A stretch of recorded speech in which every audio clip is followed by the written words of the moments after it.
Sebab tu Khawarij adalah satu puak yang Nabi kata idza laqitumuhum faqtulu. Jika hampa jumpa Khawarij, bunuh, kata Nabi. Siapa Khawarij?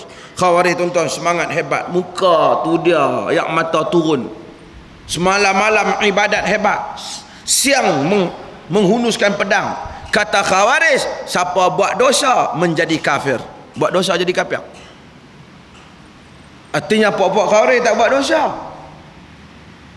Pasal dia kata buat dosa jadi kafir. Dia membunuh sesiapa yang dia anggap buat dosa. Dia membunuh, memerangi tentera Ali. Dia memerangi tentera Muawiyah. Dia memerangi Amr bin As. Karena dia kata, wa man lam yahkum bima anzalallah fa ulaika humul kafirun. Siapa yang tak hukum dengan hukum Allah, mereka orang kafir. Ali tak hukum dengan hukum Allah, Muawiyah tak hukum dengan hukum Allah, Amr bin As tak hukum dengan Allah. Hukum Allah tu menurut yang Khawarij fahamlah. Maka dia perang. Nabi kata kalau kamu jumpa Khawarij, kamu bunuh dia. Patutnya tak bunuh orang Khawarij kuat ibadat. Tak. Pasal dia punya pemikiran dia ekstremis.